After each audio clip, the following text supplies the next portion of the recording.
we ended up going to the high tempo offense was after it was the 2010 season, and University of Oregon kind of started the trend, I guess. But took our offensive staff out there and we kind of went through some things, and probably the one that needed the biggest adjustment was myself, because I ran it that way for 11 years, and now I got to change it. So it's a big adjustment for me, but the number one reason was it simplified everything for us. From how we call things to our defense had to simplify things as well. I mean, for the whole program, the simplicity reasons was probably our top reason why we went to the no-huddle. And our defensive coordinator, I guess I look at it this way. If you're an offensive coordinator today and your head coach is a defensive coordinator, good luck trying to turn over to the no-huddle high tempo. But if your head coach is an offensive guy, it's probably a little bit easier.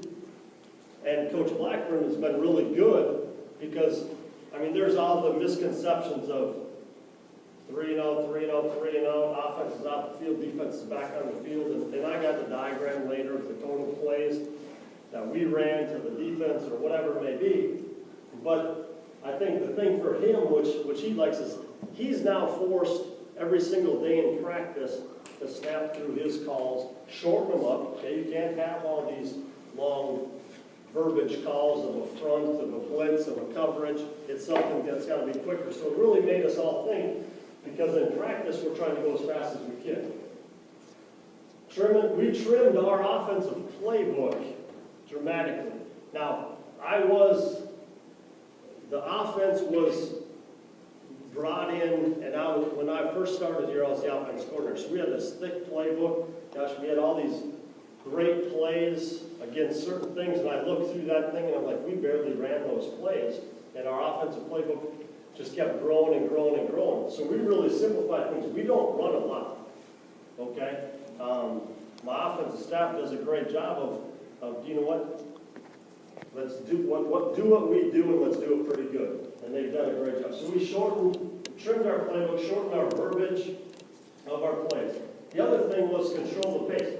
We don't have 5 years to develop a kid and get him into that. So I look back in 2010 or 2011, we weren't the biggest offensive line. We weren't the most powering. We didn't have the most dominant players, but we were 9-0, number 2 in the country, one game away from going to a national championship in our second year playing. Okay? And part of it was when we started going at a faster pace, where now you can take away. I mean, you look at, why does Nick Saban want to change it to the 10-second rule or whatever it is? Because Alabama will beat you every single time on every snap if he has ample time to line up and scheme or whatever it is. So I think the high tempo, the no-huddle, gives everybody an even kind of playing field. But it allowed us to control the pace. Our version, I mean, defenses, they want to come at you. And it gives us an opportunity to blitz the defense, try to go as fast as we have different codes and things that we can go snap with the same play, same formation, new play, and a real quick pace. We can dictate it, the tempo, and then unpredictable. And defensive coordinators, like I said, they want, I mean, they're uncomfortable when we're going fast, just like an offense is uncomfortable when they're bringing all these blitzes at us. Here's kind of a breakdown. And thanks to my offensive coaches who did it. But in 9 and 10, we were no-huddle, but we weren't high-tempo no-huddle.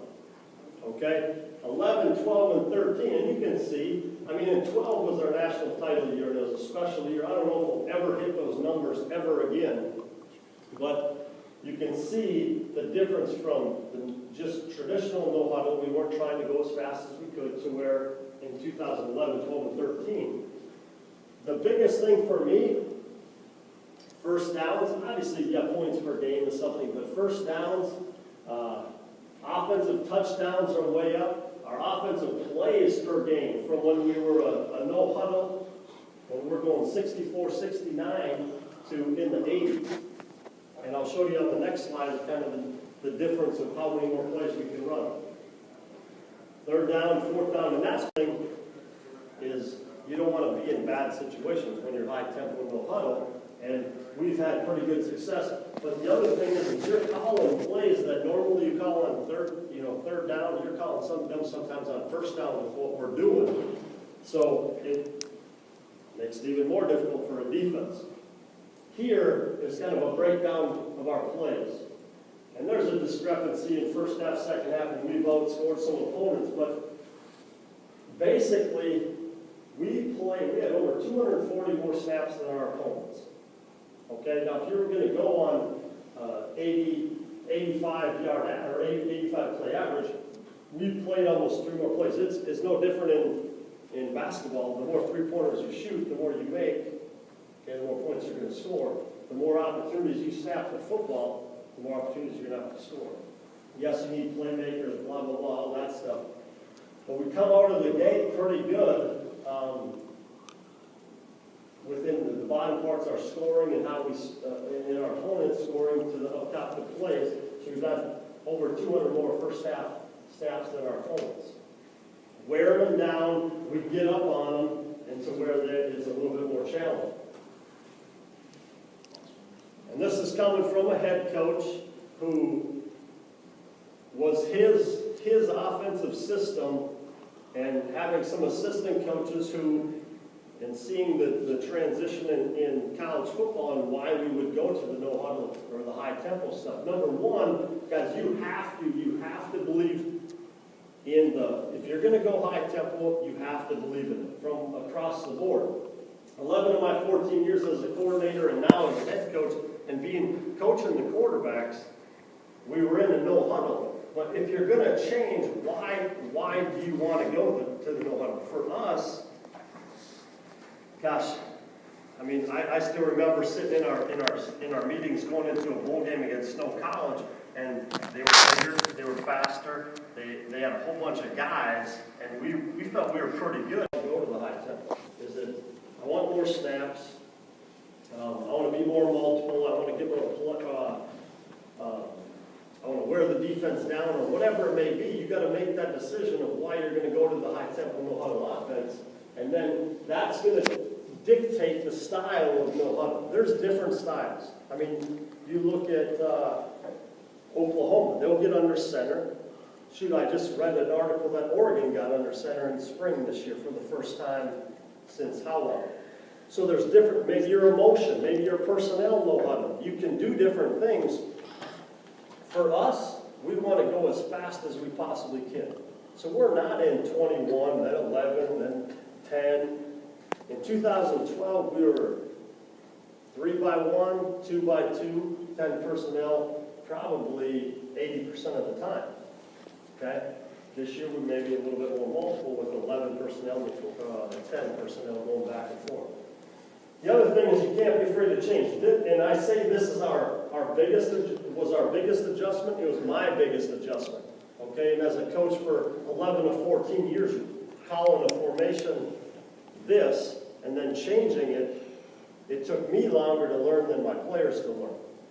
Okay? The other reason is, for me, I always want to put the kids in the best situation. Why run a play if they got you outnumbered? Okay, we're going to check it to the other side and run something else. Well, the whole philosophy about the tempo, okay, is you want to go fast as you possibly can. They might catch you once, but the next time we catch you, you're -1, and now we get a big play. And that was probably, like I said, my biggest adjustment, and you can't be afraid to change the way you've done it your whole life, okay? Everyone's got to buy in, and I say this from coaches, and me being an offensive guy, and as a defensive coordinator, obviously it's a little bit different. And maybe he doesn't want to have 30 snaps in a 15-minute 7-on-7 period because he wants to coach his guys, but he bought into it, my defensive staff bought into it, that guess what, this is what we're going to do as an offense. We got to adapt from the defense standpoint. So everybody's got to buy in. You can't be in your staff or your position meeting and be like, well, no one's ever going to play this fast in the game. These guys are just going at a crazy pace. We'll have a lot more time. I mean, hey, if you don't figure, you got to get the calls. We got to get rolling.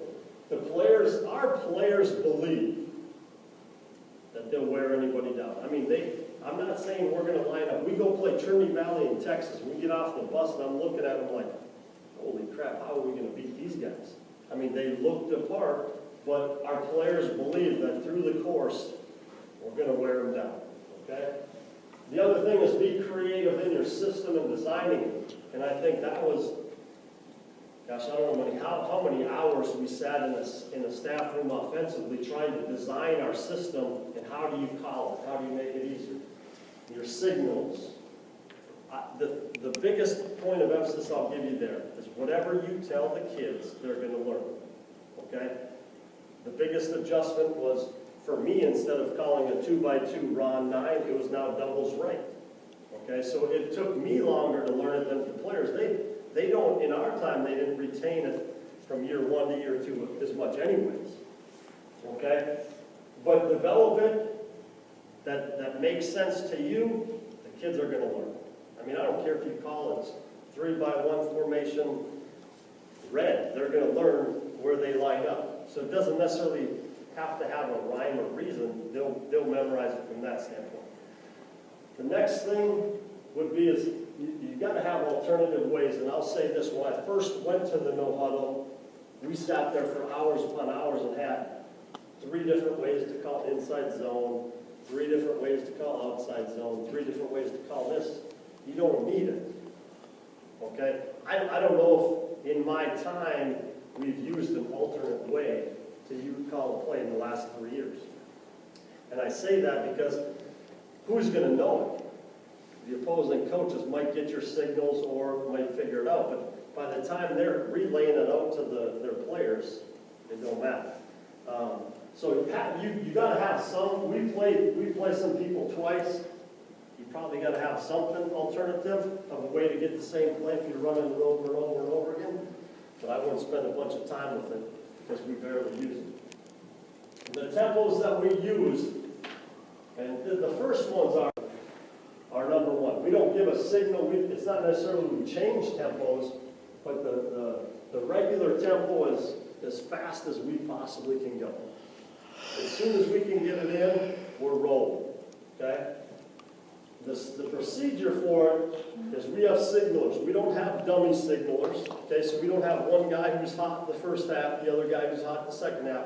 I have 2 or 3 guys, they're giving the same signals every time.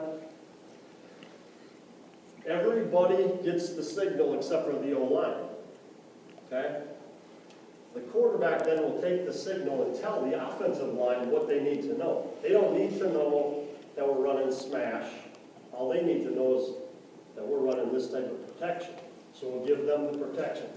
The crazy thing is, guys, and hopefully none of you guys go and talk to any of the teams that we play, but if it's a number, it's a pass.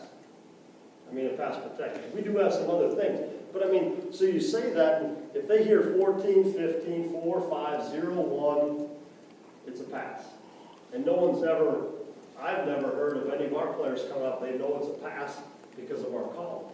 So they're trying to get their calls because we're going so fast. They don't have an opportunity. So we want to go as fast as possible. The other thing that I'll say on it is if you're looking at it or you're doing it, go as fast as possible. It's a lot easier to slow you down than to speed you up. So we go as fast as we possibly can, and we can tone it back if we want. The next one is our wrist guard. We don't use it. Did we use it last year? Not once. They still all wear a wristband, and we have plays on them. And we have a numbering system, okay, that we can go, and we call it jet. So we give a signal like jet, and then a number tree. Okay, so if we go jet, say 22, they look, and all the quarterback has to echo to the line is jet 22. The line looks, they're like 22, okay, that's the play we're running. The receivers can see jet 22, they can look at the wristband, okay, we're running inside zone right with the ball. So, like I said, we don't use it a ton. We didn't use it last year, but we do use the next one a lot more. And that's our look back to the sidelines.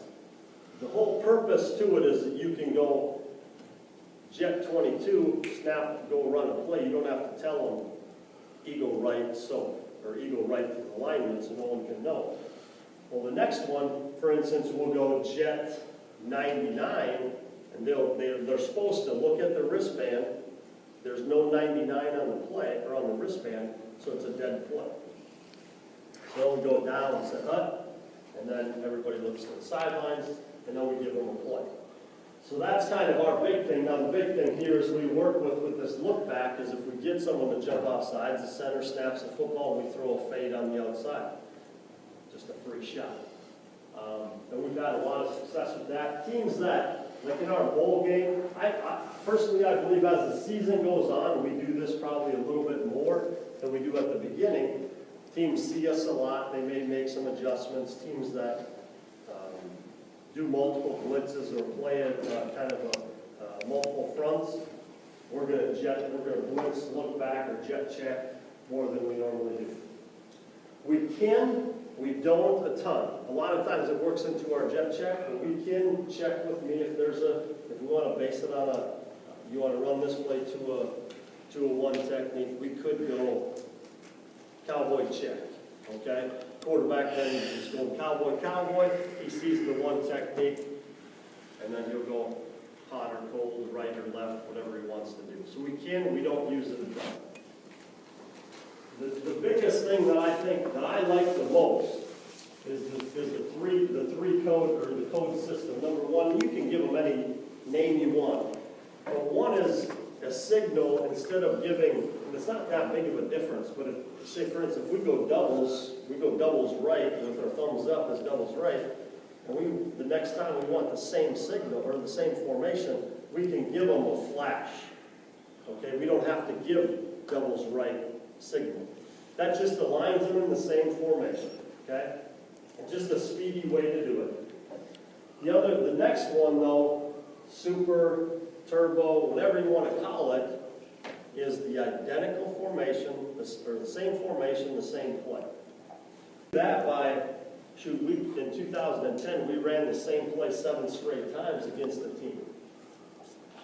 And it's one signal. If it's this, whatever you want to give it, it's the same formation, same play. They can't substitute. A lot of times it's down more in the red zone, okay, where they got a long ways to substitute if they want to.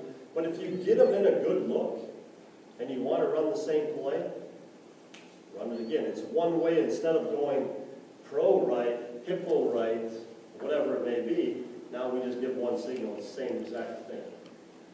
This one is probably, we didn't run it a ton this year, but the last one might be one of my favorites, is we give one signal, and our players know it's 3 straight plays. We don't have to signal anything after that. And for instance, we call one pot, okay? We're stirring a pot. If we give them a pot signal, our players know it's pro right, outside zone right. We don't even have to give anything. It's tight end, dead trips, inside zone with a bubble. They know that they come back and they're tight end trips, jet check. Downside up, in case it's 3rd and 4, okay? So we'll have a couple of these that we'll use where give one signal, 3 straight plays. We don't have to signal anything else. I'll say this, in all the times that we run it, after the second play, we got a first down. Again, they're just dead sprinting. The other one that we don't have up here that we've talked about is say you run an outside zone to the right and it goes for 30, and the backside corner makes the tackle 30 yards down the field. We've talked about maybe adding a automatic double move to that guy the next play. We're taking a shot, okay? I don't care how good he is, whatever it is. He just ran 30 yards across the field, 30 yards down the field, made the tackle. Now we're going to automatically come back, boom, take a shot right at him. So I mean, you can add to. We had 3 empty formations, motion back into the backfield, whatever it is. We had a wildcat formation. So, but the thing is, the kids know they're going to learn, and so when they say pot, I mean, I hear linemen, they're like, Minnesota right, or whatever it is. And they're going back and forth. The other thing from the high tempo stuff, is your practice. And I believe you have to practice it. There's some little details here. And you'll see that if you come to practice tomorrow, we're doing a 10-minute team takeoff period against air. We're not looking at necessarily assignments up front. We're looking at routes. But what we're looking for is we're going to film it continuously. We're not going to pause it in between plays. So it might be a 30-second clip. Once we run the play and the whistle's blowing and we have our kickers spot the ball or a manager or whatever, we want them, once the whistle's blown, to be looking back, coaching them. We're coaching them not necessarily of what route they're supposed to be running or what technique they're supposed to be doing, but of how you're supposed to, after the play's over, to be looking to the sidelines to get it as you're running to your location. Okay, so if we're in trips and now we're going to doubles from back-to-back plays, you got to be running to your spot as you're looking back at the signal. So we're going to film it, get the ball to the official. We could do probably a better job of that, to be honest with you. Rather than, here's my take, especially in junior college, and I even know it happens in Division I. But if I'm an official and I run the ball, so I'm a player, I run the ball, and I drop it right there, is that official going to run, get the ball, and then go place it? No, he's not going to.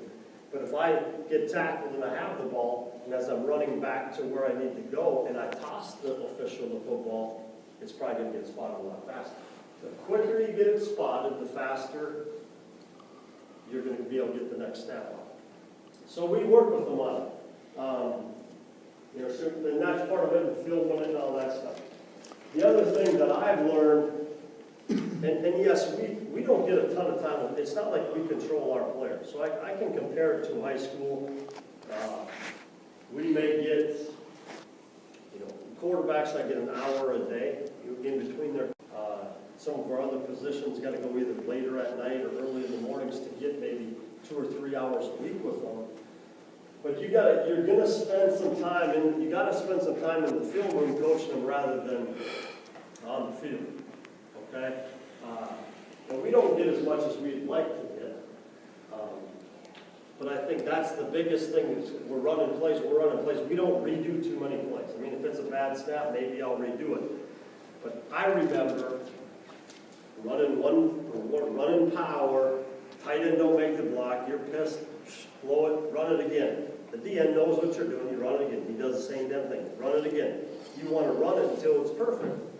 Well, the fact is, you're not ever going to get the perfect one, then you're going to roll over. We don't do a lot of redos. Okay, we got it on film, let's try to correct it. If we finish our periods, maybe we'll have enough time. The other thing is, from me as a quarterback coach, is you're going to, like my guys are going to know my code words.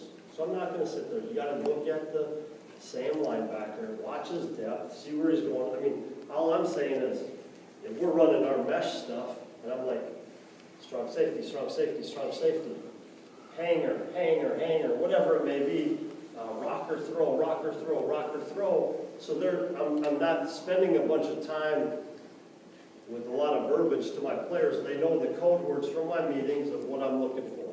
And you're really they're going to learn that all I got to do is scream. Like if my quarterback's and I'm saying rocker throw or Mike strong, they know what I'm talking about. So I don't have to say, well, the Mike's over here, so you keep them over here and then you come back to the left. So we're coaching in a lot less words. And maybe I'm talking fast up here, but that's kind of the way it goes as well. The other thing is practice. And I'm not going to spend a bunch of time with it, but number one is try to be organized as you possibly can. And like I said, I understand. I'm fortunate here with the staff and the administration that they allow me to have, but I've also been on the other end where I was the only one there and all my other guys are doing something else. But you still got to script it and be prepared from down and distance hash personnel formation play and then put in the defense. The number one thing for a no-huddle offense is how do you get your scout team aligned? Well, guess what?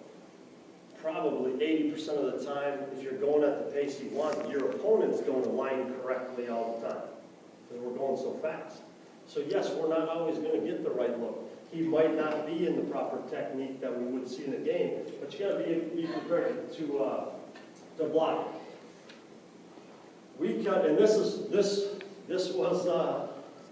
maybe an adjustment for me. I worked for a guy that we were 3-hour marathon practices, and I understand this is we have scout teams. Not every high school team is going to be a lot of scout team, but we don't go. We go an hour and a half during the season, 90 minutes. I mean, we don't go that long.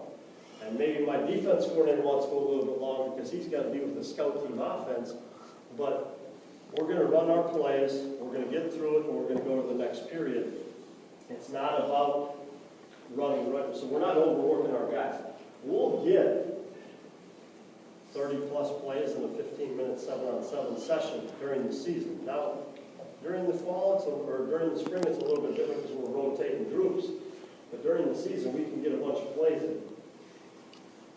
And then if we have to, and we've maybe done it a couple times where we may come back through, say we finish in 20 minutes, we may go back through and try to rerun a few plays. But otherwise, guys, let's run them. And our kids know it. They're going to do something stretch. In the 7-on-7, the one thing we got from Oregon was we don't call it inside run. It's 11-on-11, okay? And we call it run, play, action. So it's only run game and only play, action, pass. And that was kind of one of the big things we got from there, which I really liked. Offensively, we do a pup period, plays under pressure. So we put their top blitzes, let them go, bring them at us, and then we prepare our plays versus pressure. Okay? Then we go to a team, and then this day we did a team ones versus ones, and then we're done. So we try to get in and out, get our plays run. Don't get too crazy with it.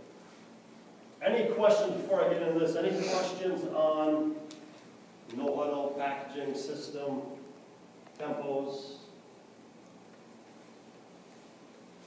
Nothing? All right. I say this, and as a quarterback coach and coaching at the Division II level and the junior college level, guys, I think my biggest thing that I try to do is it's got to be quarterback friendly, and you got to adapt to your quarterback. Every single one of these guys is different. Okay, from a dual threat pocket, just a runner, whatever it may be. Unfortunately for me, is I had a guy in here and up there in the McNear and Allen kid that could do them both, and they were pretty good at it. But I say this is the most I've had a guy was 2 years, ever. And you know, in McNear's case, it was over a 2-year period. His statistics. And I was looking at it today, and I'm like, boy, whenever our best years are when we're throwing about 300 times a game, you know, in that average. This year we threw probably a lot more than I thought we did. But the thing for me is not necessarily yardage, touchdowns, blah, blah, blah. It's the completion percentage that we look at. And what I'm going to get into here is some of the things that I'm looking at quarterback-wise and some of the things that I look for quarterback-wise. And all these guys are so different, but you got to tailor, you have to tailor your offense or what you're going to do to the strength of your quarterback. Just like I got a new quarterback every 2 years or every year, you are going to have one. If you get a kid for 3 years, you're in a great situation. Okay? For me, shoot, I've had maybe a couple of them for 2 years. The rest are 1 year and done. So the thing I look for, number one, is accuracy. Jake Waters was unbelievable. Okay, we do drills and he's putting it in the net 95% of the time. Okay, so now does it mean in order to play for me you got to have best accuracy? Maybe not so. But that's the thing that we work on with our nets and the things that we want, because I got to have you when it's a bubble screen or it's a speed out or something like that, I got to have the completion. In the high tempo, it's 1st and 10. I got to have you complete that speed up. It's now 2nd and 6. If I'm not sure you're 50-50 on that thing, we could be 2nd and 10. You're probably not going to play too long with it. The next thing would be knowledge. Does he want to learn the game? Is he a guy that's going to spend a whole bunch of time in the film room to understand what someone's trying to do? And I'll say this in my last 2 quarterbacks, which were the last 3 years, and we went 21-2, 33-3, or whatever it was in the last 3 years. They were extremely knowledgeable of the game. Okay, they knew what was going on over there, took notes, whatever it may be. So that's a huge thing for me. Accuracy and knowledge. Again, you don't see it, and I'm saying this as, yes, you want a good leader, and you want guys to follow them and all that stuff, so this is more of a fundamental part of it. But yes, we want the good leaders as well. But the next thing would be footwork. I don't get guys who have always the big-time arms, but your strength and your arm strength doesn't always come from your arm. So I want to make sure that if they're in position to make the throw, okay, or if it's open, they got to get themselves in position to make the throw. Moving your feet, no false steps. Maybe I got a guy with a little bit longer delivery. He's got to anticipate a little bit more. I got a couple of them this year. Their delivery is a little bit longer, so their feet have got to be really, really important. And then release, okay? And that's probably the thing right now, this spring that we're working on, is we have some slower releases maybe with our kids. So what that means is you have to now anticipate it, throw it before it becomes open rather than when it's open. So if you have a slower release, you better have the unbelievable knowledge and accuracy with it. So I don't necessarily, there's no big time arm, you know, can throw the thing a mile down here. Guys, we've won some games with very average arms, but it's all in their footwork and timing and getting the ball out of their hands. And number one thing is accuracy. Keys to success for me as a quarterback, and I think the thing that we've done a great job with is you have to build your system around your QB. We all know I look back at what Stout was in 2010. Big time arm, dad played in the NFL, could make any throw that you guys would ask him to do. You want to throw a 25-yard deep out route, he can put it on the money. Okay? He was absolutely horrible from 10 yards in in, maybe 8 yards in, whatever it was, our quick game. We didn't run quick game. He couldn't throw a crossing route. He wasn't very good at it. We were a vertical pass game that year. Okay? The year before that, I had a guy with a very, very weak arm, long delivery, and we were a little bit, we were a 2-quarterback system, but we were maybe more of that shorter intermediate pass game. A guy like Jake Waters, who's deadly accurate, and we could throw it down the field and short pass game, and he could run. Okay? Zach could not run at all. We didn't, that year we didn't run, shoot, I think he had negative yards rushing. Okay, total.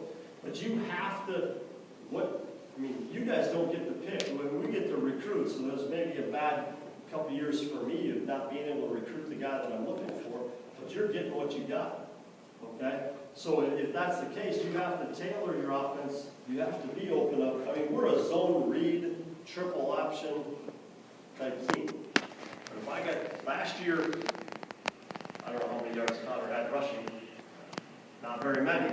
Okay, he went to Troy, but we were different than 2012, and I didn't run Jake Waters a ton, but I'll tell you what, in the key games, Jake Waters ran. So you got to tailor it a little bit to him, without going from West Coast to wing T. I'm not saying change that from that standpoint, but you have to have some flexibility within your offensive scheme. If I'm not a zone read, triple option quarterback run type guy, I better find ways to still be able to run the zone, but build it in that he can throw some quick things, which some of my guys will talk about later. How much time I got, Coach? about 45 minutes. Coach, can I backtrack to your Yes. practice real quick? So you do your 11-on-11 inside run and play action pass, and did I see 7-on-7 after that? Yeah. What do your coaches go coaching linemen up? A lot of times we'll go like run, play action, and then go 7-on-7. And like now in the spring, they get extra indie time, or they'll split it and they'll go 1-on-1 O-line, D-line, you know, in pass pro.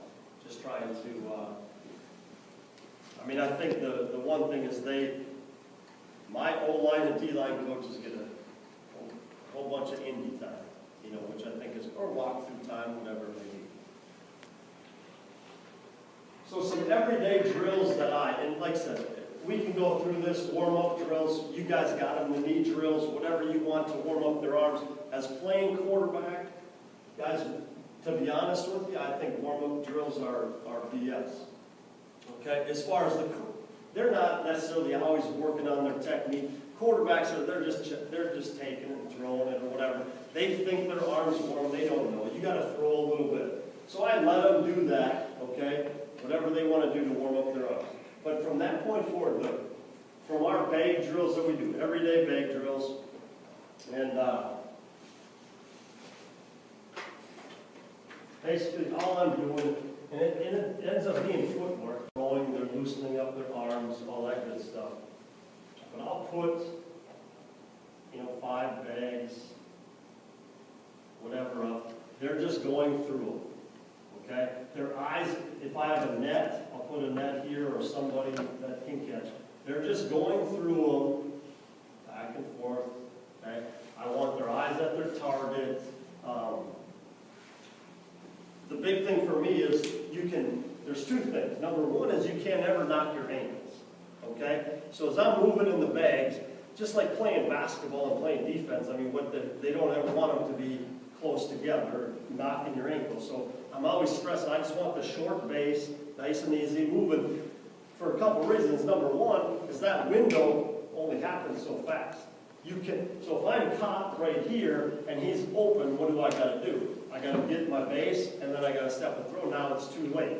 So I want to work on their base, make sure their eyes are down here, going through bags. The other thing is every time they're moving to the right or to the left to go to the next bag, is always move with your back foot.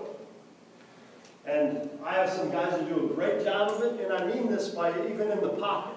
Okay, if I'm in the pocket and it's going, and I move with my left foot, or my front foot, and now I got to bring my back foot, put it in the ground, and then step and throw, now it's covered up. I'm running curl flat, he jumps the out route, okay, and I got to throw the curl, and I'm here.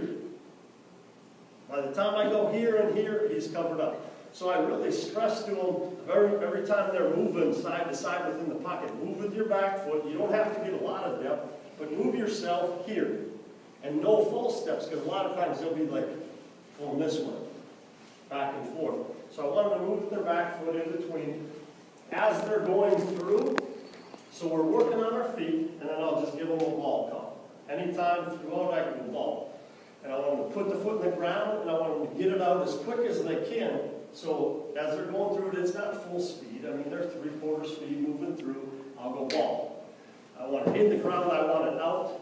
Now we're working on the accuracy part. 1, quick release. 2, accuracy of trying to throw it in the net. Okay? They'll go through that a couple times every day. The quick release drill into the net. Again, what I said was accuracy, quick release are some of the things that are most important to me. I'll have them drop, not necessarily a 3-step drop, one of those big stand-up nets. You don't necessarily have to have a net. Someone catching, and they're just dropping. Now you can work on their drop, okay? You can work on them staying on the line on their drop. But at any time, I'll make a ball call. Again, foot in the ground and go. So that's one of the big ones. So we go just a normal drop. Then I'll have them, the net's back here as they're locked or jogging out, and I'll go ball, boom, and then they try to throw the net. Again, it's all about getting your feet in the ground, get the ball out, quick release, and trying to be accurate with it. Okay? We can do it the other way where we make them spin all the way around, boom this way, and step and throw. So we're going to do most of those throughout just about every individual period.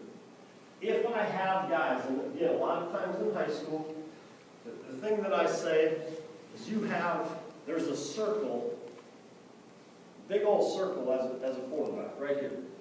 Wherever you place it. So everybody's going to say in the old times it's get the ball up, get the ball up, get the ball up. Well, if the ball's up, okay, where does it go first? Down, right? So for me, it's not necessarily, in a perfect world, I want it right about your chest, okay? But what I want to see is where the ball is, and I want to cut the circle in half. So here's the circle, I want to cut it in half with my release. So if I have a guy with a long release, and I have a couple of them right now that are big wind-up release guys, I'm going to do what we call a rapid fire drill. So basically I put them in a position, they're in the throwing position, they're pointing like they're stepping and throwing, and I'm going to have them go 4 footballs there. And I'll film them right from here. And all we do is we just feed them footballs. So someone feeds me a football, I'm boom, right here. Boom, right here. And then I'll film it, and you'll be surprised. I've seen it from NFL quarterbacks of a guy with a long delivery, and then you do rapid fire, and they're perfect. Okay? So all we're trying to do is make that throwing motion down to them, but feed them footballs to get rid of the football quickly so they don't need that big long release with it. They can catch it and throw it up. Catch it and throw it up. So we'll do that one. We don't do it every single day, but we'll do it quite frequently. And again, it's just, I'm about getting it out quickly and being accurate with it. And so some of my other, we do some pockets or some drops and things like that. But the next ones are pocket movement drills, and which jumps me kind of to my next one. But you'd be surprised, and I watch our film and how disappointed sometimes I get. But 7-on-7, you have to do it. It's absolutely the worst drill for a quarterback, probably. Because how many times, if you look back in your game film, how many times in a game, if you're under center or in the gun, does he take a 5-step drop, nobody around him, nice, easy, boom, make the throw? I had a quarterback that was an unbelievable 7-on-7 guy. Pretty throw, pretty ball, make all the reads, but you put the 10 guys in front of them, it's out the window. So we do some things of, again, where you got to keep your eyes downfield. The number one thing for a quarterback is if it's a bad snap or whatever happens, if you lose your read, what's the first thing you look for? So if I get a bad snap here, and I'm supposed to be reading the flat defender over here, the first thing I look for now is a blue jersey. So I'm looking for now my guy. But guess what I forgot? It's the defender that I needed to read before. So you're catching yourself. You've been here, you're going, okay, where's my white guy? He's open. Oh, shoot, that linebacker right there was following me, picks it up. So we're always going to do some things of making sure, trying to keep their eyes downfield. I'll be the snapper. They'll drop back. I'll have a couple other quarterbacks, again, come way up two of them come way up the field. Eyes are down the field. I see them coming up the field, but I'm looking straight ahead. I just step up, make the throw. Next time I'll tell one guy to come underneath. Guess one come over the top. So I drop back. He's coming underneath. My eyes are still down there. I just move, make the throw. Moving yourself within the pocket. Then I'll send them right directly at him from the front or the back. He comes right directly at me from the back. I spin out, get away, set, make the throw. Okay? The other one that I'll do, and it's if I have cones, I can place cones out there from the center or quarterback. As he drops in this 3-step drop off, I can have a cone, or I'll throw a bean bag or throw something. I throw it over here. He runs to that, sets his feet. I throw one over here. He gets over here. So it's, again, just moving, setting, throwing, basically is all it is. Now, you still have 4 cones. I'll spin him. He drops back here. I'll point to that cone. He'll spin out, get set up, make the throw. So I believe that you have to move them and make throws. Because again, if I'm sitting here and I can go 1, 2, 3, nobody, and make a throw all day. But if I go 1, 2, 3, oh, I got a window, I got to move to get it, it's going to help you from an accuracy standpoint, moving your feet, blah, blah, blah. The next one, and I heard this at a clinic, 14, or 12 years ago or whatever, I don't remember the percentages, but there was something in the NFL that year, quarterbacks missed 30% of their check down routes or whatever it was. And it made a lot of sense to me because we were a bubble team, a bubble screen. We threw a lot of bubbles, but that year absolutely we could not complete a bubble screen. As a former quarterback, somebody catch it, and we were under center at the time, getting the snap here and the bubble screen right there, how can't you complete that ball? And we cussed up and down at that quarter, well, how can you not complete that? But then I go back and I'm like, we never really practiced. So how can you expect to complete all those balls if you never throw them? Yes, we throw, a lot of times in indie drills, you're going post corner, the deep ones, a post, whatever, but you forget, like for us in our offense, probably, 60% of them, speed up, bubble, little hitch, a majority of our offense, little under route. So you have to practice those throws, and we have a drill. We call it got it, take it. And we're a big zone triple option. Hopefully I'm not taking from one of the coaches.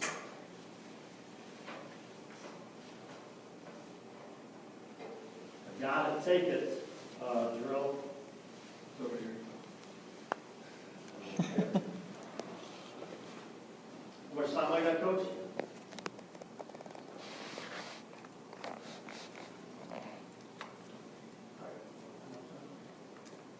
Got about 10 minutes. Okay, so we can go from both sides. But for us, we're a big bubble screen team. Okay, so we're throwing bubbles, but our backs got to stay in the path. We're calling it inside zone. So we call it got to take it. So we'll have the running backs in. The running back is going to be on my left-hand side. I got the bubble going over here.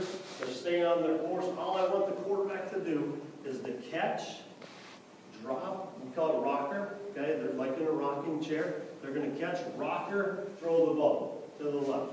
The back stays on his course. He's not getting the ball. But all we're looking at is that staying on that course. Proper footwork.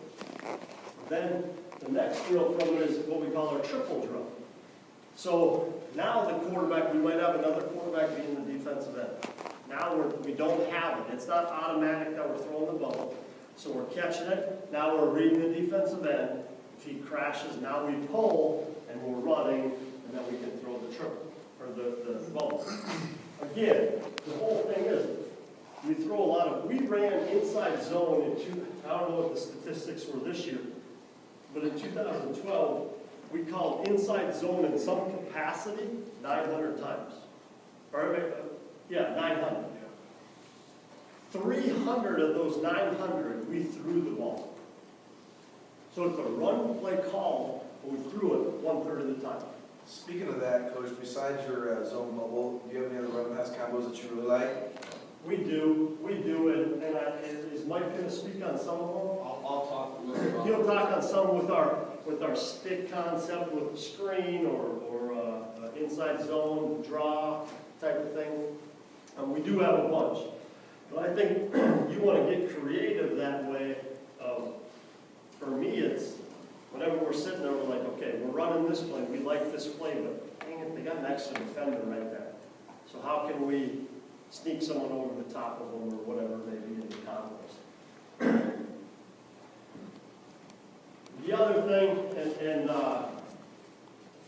so we're throwing bubbles. The other thing, speed out, check downs. That's probably the biggest one. We're not very good at it right now, of how easy it is to throw. Again, you should be able to complete, you would think, 100% of the times, a running back wide open in the flat.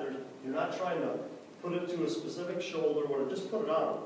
Drop him back, you're reading down the field us and nobody's open. Now you got to turn quick and throw it to the running back, and you throw it behind him, you throw it high, you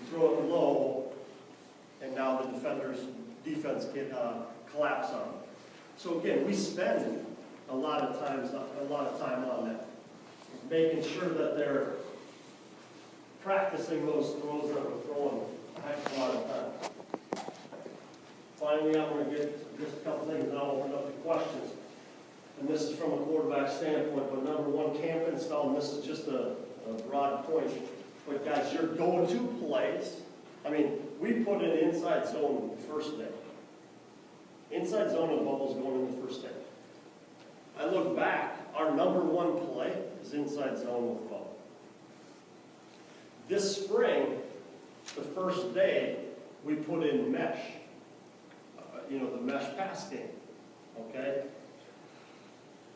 Because the sooner you put it in, the better you're going to get at it. I mean, I look at some of the plays, if I look back at last year's install, and I'm like, gosh, we didn't put this play in until 10 days in camp. No wonder why we never ran it, okay? So yes, your bread and butter, put it in. Get it in. The earlier you put it in, the more you run it. Yes, you don't run it as many times, but at least the kids are thinking about it, not 10 days into camp. Because how many times, myself included, and I looked at it this year, we had a play-action pass play that I'm like, we ran this thing 15 times and probably averaged 30 yards of play with it. Why the hell didn't we run it more? So it's the same thing here. We'll look through and you season-end eval, we got this play averaged 8 yards of play and we only ran it 32 times. I'll tell you this much, if you put it in earlier in camp, I'm guessing you're going to be better at it. So I say this is the reason we put mesh in this year, the first day in fall camp. We weren't very great in the red zone this year against man coverage. So we needed something in man coverage, but mesh is not a play you can put in 5th game of the season. It takes a lot of work. So we put it in the first day of spring, see how it looks, and we're actually not too bad at it right now. And hopefully we can continue to use it as we go into the season. One year we may put in our cross game the first day. The next year it may be our vertical game. I've had times where our number one pass play is wagon. Okay? Put it in day one, we ran that thing the most. So just from a coaching standpoint of wanting to improve your offense, if you look at it, you're like, we got to be better at power. Okay? And you look at when you put power and you put it in day 10 or day 5, then you put it in day 1 if that's something you want to improve on. Okay? And again, our defensive coaches are pretty good at it because, to me, I'll put in day 2, we might be in empty. Okay? Now that puts a lot of stress on the defensive coach of making all these checks and changes and things like that. But I want to make sure that we're getting our stuff in offensively. The other thing is community. You have to, at that position, I was guilty, I sometimes still am guilty of it, is we spend all the time coaching or looking at film and diagramming a great new play for our next opponent. And I sit there and I'll come in to a staff room on Tuesday morning. I'm like, I got this great one of how they play it. We're going to run this. There's no way they can cover it. And then we put it in. It takes us a couple days to install and get good at it. But it's not if it's the best play for me or if I like it or my assistant coaches like it. The quarterback, you're going to know if the quarterback's comfortable with the play or not. If he is not comfortable, throw the dang thing up. Don't run it. Don't spend time practicing on the play if he's not comfortable with it. I'll ask him, say on Thursday, what do you think of this play? And last year, Connor's like, I love it.